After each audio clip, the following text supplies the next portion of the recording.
Hello and welcome to another episode of Fully Charged News, coming to you on the Everything Electric channel. Now, I just want to do positive stories this week. I want to focus on being positive. As always, there's an endless torrent of grim news out there, but there are always little highlights of joy and optimism floating around. I'm just trying to pick those for this week's news episode. Not this week, this month, this news episode. And we've got a pile of really good stories coming up. Good news from Toyota. Hyundai Ioniq 6 sells out in hours. Honda launch a solid-state battery in their cars. Ooh! A new light and power source you can use literally anywhere. IEA states solar PV is the cheapest way to produce electricity on planet Earth. Thousands of Rivian delivery vans are recalled for a couple of minutes. Tata Motors ramp up electric vehicle numbers to mind-boggling amounts, and dynamic public charging spreads across Europe, and Australian state goes gigawatt negative with their electricity demand. And lastly, oil and gas companies send 636 lobbyists and bribe distributors to COP27. Isn't that lovely? Now, in the last news episode, I was a bit depressed about Toyota and their relentless determination to continue our addiction to the combustion engine against all the mountains of evidence. But then I see this. Toyota, along with Japanese energy firm JERA, have installed a grid-scale energy source storage system in Japan. All big news. People are doing that all over the world. Well, this storage system uses retired batteries from hybrid, plug-in hybrid, battery-only and fuel cell cars made by Toyota. Now, did you notice I said fuel cell cars in that list? Some viewers may be wondering, well, are they reusing the fuel cells in these energy storage systems? No, they're not. No, they're using the impressively large battery packs that all hydrogen fuel cell vehicles require. The battery packs from Toyota's very lovely Mirai fuel cell car, which I've driven, and it's beautiful and it's lovely. It's a bit expensive and there's not many of them around. I won't go on about that. This is great. The simple fact that all these batteries that Toyota have produced will get used again after the vehicles they were built in have started to fall to bits. Now, I'm not saying that Toyota cars fall to bits. We're talking cars that have done staggering amounts of miles, and the batteries still work. But here's a couple of more important points about this brilliant project. Toyota are reusing the onboard inverters from these vehicles as well. Okay, this first project is just over a megawatt hour of storage, but they will eventually have access to millions of tons of batteries from 15 million Priuses around the world.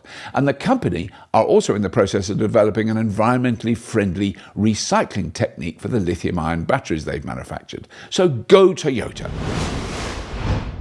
And here's another car-related good news story. The Hyundai Ioniq 6. We've reviewed it on the show. We loved it. We've seen them all over the place. When they actually finally launched the first edition, it sold out in under 24 hours. To explain, after Hyundai opened the pre-orders for the limited first edition of the Ioniq 6 in Germany, the UK, France, Norway and the Netherlands on the 9th of November, the special model is already sold out. You can't get one now, so don't even try. That might just give the impression that this super efficient, next generation, built from the ground up, pure electric car might be quite popular. Next story. Now, just the other day, I was discussing battery chemistry, battery materials and advances in battery design with two very clever scientists. It's the sort of thing I like to do on a dark evening. There was a bit of discussion on the rapid development in solid-state batteries, and this story caught my eye. Honda, who have really only dipped a toe into the pure electric market so far, with the lovely but rather pricey and lowish range Honda E. I mean, it's gorgeous. I loved it. But they have announced they will be making Honda Type R models that are 100% electric but powered by solid-state batteries. Now, I think it's very important not to count on any new battery technology until it's being manufactured at scale and is being used in actual, on-the-road, actual vehicles. But Honda seem to be on the path to achieve this. They have already invested $310 million in a new solid-state battery production line, and there's already quite a few Honda test vehicles with solid-state batteries on the roads in Japan right now. Then this could be a fairly important step. Of course, solid-state batteries already exist. They're used in many low-power devices today, like RFID chips and pacemakers, so it's not new technology by any means, but it is being developed in new ways to make it more plausible for use in electric vehicles. Deciwatt. Now, I think this is an amazing little company in the UK who have been working on power sources for isolated off-grid situations for a long time. Have a look at this. This thing has been hanging up in my garage for years. That is the original gravity light. And I made an episode about this back in April of 2014. And this was their first generation product. They refined it, and there are literally thousands of these being used in homes in Africa. And what you do on that side there, you hook a big, heavy bag of gravel. I used rocks, anything heavy. And that pulls it. I can't do it. Hang on. Many hours later. Anyway, that pulls that. This is 2014, this is quite old. So it was hanging up from a rafter, and you hang the bag there, and it slowly pulls this cord through that, generates electricity, powers the little light there, and there was, oh yeah, and you can plug in another light on the back there.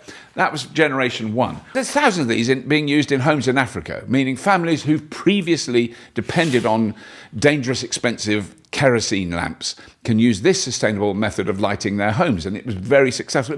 Basically, it meant kids could do their homework. That was one of the key things. It would send enough light so you could read and write. You know, it was basic. It's a clever design, but it was basic. It had drawbacks, and so they've recently launched the Now Light. And this has a loop cord. This is really cool. Have a look at this. Hang on a minute, because I've got it all wired up for lights. And that hangs on the wall again, and you basically, this has got a loop, so there's no weights or anything like that. You pull that, and as you pull it, you charge it up, you charge it up, and you charge it up. And you might have to do that for quite a few minutes, but then you turn it on. Oh, dull light. Oh, a bit stronger. Oh, much stronger. Oh, my God, look at that. That is like a proper light that really is strong. That will last for hours, up to 160 lumens of LED lamp light. And you can also plug in external lamps into it. There's two that come with it. And so you can put them in different parts of the house, much, much stronger. It has a 3.2 volt, 3,200 milliamp hour lithium iron phosphate battery. And it can also be charged by, sorry, I get excited with these things. Look at that, a little dinky solar panel. So if you were to put that on your roof of your house, in somewhere sunny, let's say Central Africa, that would charge the thing entirely. You wouldn't have to do any winding, and you have lights at night. I mean, it's so simple. It's so easy. The Now Light was launched earlier this year, and sadly, it's currently sold out. You can't get one. But it's worth checking out their site for more info, and really interesting stuff they're working on. The International Energy Authority, or the IEA to you and me, is not exactly a climate activist, tofu-eating, tree-hugging chat room. It's the Paris-based intergovernmental organisation started in 1974, when it was set up to monitor basically the endless chaos and carnage produced by the global oil and gas industry. You know, massive spillages, ships sinking and blowing up, political upheaval resulting in price spikes, war, massive never-ending human rights violations and murder. Just the normal day-to-day stuff the oil and gas industry thrive on. More recently, it has diligently tracked the enormous changes taking place in the global energy sector and has recently released a report which will probably come as little surprise to many viewers of this fine channel. Solar is, of course, the cheapest way of generating electricity in more or less every country on Earth. And despite what some rather brutish nuclear power maximalists have been shouting at me recently, it does work in Northern European countries. But not only that, the amount of solar photovoltaic panels manufactured and installed in the last 2 years is nothing short of huge. In 2021, around the world, solar PV produced 1,002 terawatt hours of electricity. To put that in perspective, in the same year, the UK as a whole country consumed 334 terawatt hours. So solar panels produced over 4 UK's worth of electricity around the world. Amazing, but nowhere near enough. The IEA suggests we will need to be able to generate 7,600 terawatt hours by 2030 just with solar. So we need a truly massive increase around the world. And while solar is still the #1 renewable electricity generating system globally, that's it, it's the biggest. It's accounting for around 60% of all electricity made without burning fuel. Wind is obviously a very close second, which is all great news, even though I'm very aware this is literally the very tip of the very beginning of this transition.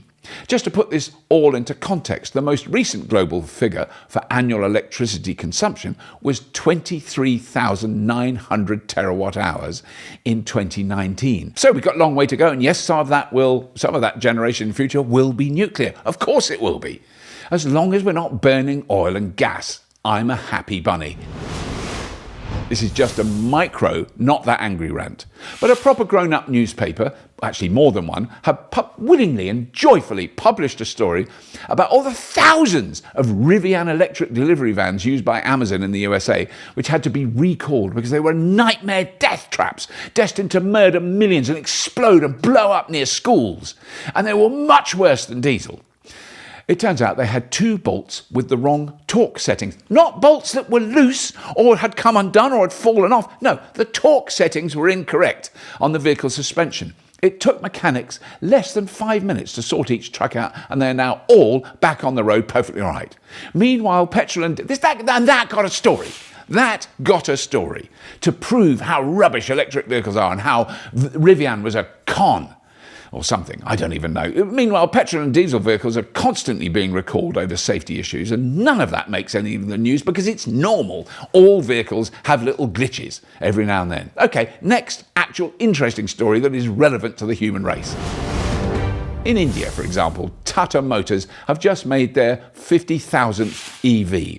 Now, this is not some small-scale, niche, limited edition posh car. This is a proper people's car, smaller, cheaper than anything made in the West. And in the next 5 years, they are launching 10 new 100% electric vehicles. And there's a bit of news on time-sensitive public charging. What the what? Yes, anyone who has an electric car and can park it at home knows that they're, one, very privileged, and that the best time to charge is overnight, or if you have solar during a sunny day. But with public charging, that's never been a consideration. Until now. A report just out in the UK suggests that with a bit of adjustment by drivers, they could save up to £600 a year from using flexible public chargers. The scheme is called Agile Streets. I'll put links to this in the description box, and you can have a look at the idea and how it will be encouraged to, by reduced pricing, to charge your car when the carbon intensity and demand is lower. You can still charge your car any time, but some of those periods the electricity is going to be more expensive because of high demand. This scheme is being run by numerous charging companies around the country and really makes a lot of sense. It's something I predict we'll all be doing more and more. It's like putting your water heater or washing machine or dishwasher or whatever on late at night. We need to spread the demand load. It's not that hard to understand. All grids around the world want a demand load that goes like that. They don't want one that goes like this. Oh, that bit there is the dirty, expensive stuff. And the less we can have these massive spikes in demand, the more we can control the grid and reduce the amount of fuels that we need to burn to produce the electricity. Now, Tesla have been experimenting with this system for a while and are now expanding the scheme across their entire European supercharger network. They have introduced reduced rates for nighttime charging on a supercharger between 10 p.m. and 6 a.m. So you can be clever and save money as you charge your walled garden holier-than-thou electric car that's actually made by brilliant engineers who aren't called Musk. I'm just saying. No, anyway, moving on. South Australia, Sunday, November the 21st. Beautiful, glorious spring day when the entire state became the first gigawatt scale grid on the planet to hit zero operational demand. And it's all down to rooftop solar. What does zero operational demand mean? It means that if you're running a grid, no one wants any of your electricity. This situation came about when the amount of electricity generated by hundreds of thousands of domestic solar rooftop systems exceeded the entire state's electricity demand. The grid in South Australia reached a minimum of minus 46.4 megawatts at 12:35 p.m. on that Sunday. All that happened was excess electricity from other generating sources was exported to neighbouring states of Victoria and New South Wales.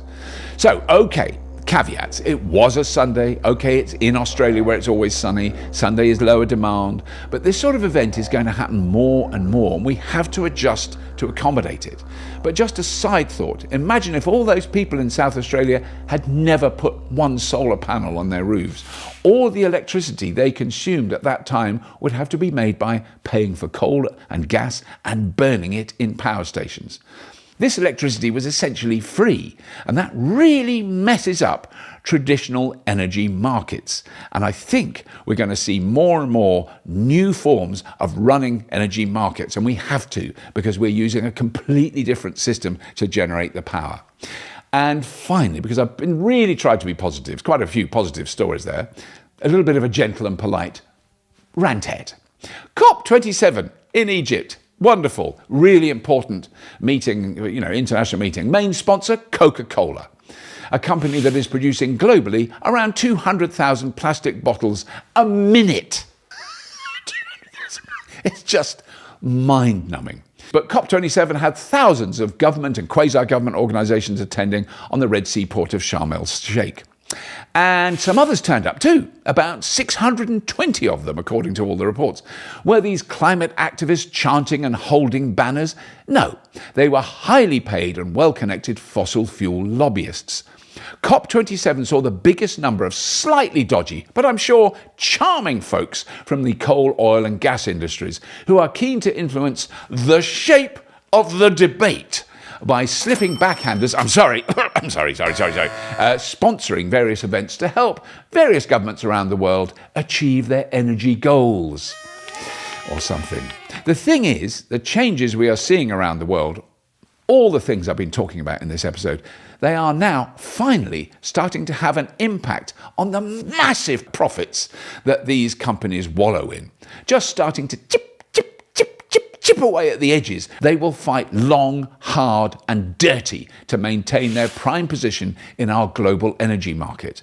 But I now think we can see, all of us can see, their days are numbered. And we're just having to wait for them to see their days are numbered. Some of them do, no question about it. Not going to argue about that. Some of them can see they really need to change. So my plea is, instead of lobbying to make us keep burning your filthy products and lying and bribing governments and hoodwinking people who don't know any better, and why don't you spend trillions, literally trillions of dollars in the next 10 years developing and installing technology that doesn't need to burn stuff?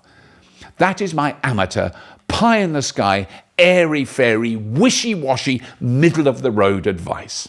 And now, just before I go, I want to thank a few of our fabulous Patreon supporters who have, these are people who donate $10 a month or more towards keeping Fully Charged on the road. The Fully Charged show, not just everything electric, everything we do. And it's really critically important. It really does help. We wouldn't be here without you guys, really seriously, men and women who've supported us. So I'd like to thank Arlene Allen, Robert Betancourt, Peter Hauser, Alessandro Rossi, Devin Key Bates, Peter Jolliffe, Paul Fitz, Christian Stromnes, sorry Christian, I'm going to get some of these wrong, Kelly and Graham, I can get that right, Daryl Alsenhoff, Joe Subkowiak, sorry Joe, I really try, Robert Nordley, Thorin Redwin, Tim Maxey, Claire van der Ark, David Gwyn Jones, Cleveley Electric Vehicles, thank you lovely Cleveley, John Paul Breen, Christian and Hisalto Ishii, and Damien Gass. Thank you all so much for your support over the last few years. It's really critically important. Please do subscribe to the Everything Electric channel. We've had a very good and healthy increase in subscriptions. If you have come across this by chance and you don't know about the Fully Charged Show, have a look on YouTube. The Fully Charged Show has been going for 12, nearly 13 years now, and has nearly 1 million subscribers and has millions of views every week. There's some amazing shows going on there, so do have a look at that. Tell your mates about what we're doing. Have a look at all the links. All the links about everything I've talked about are in the show notes beneath this episode. And as always, if you have been, thank you for watching.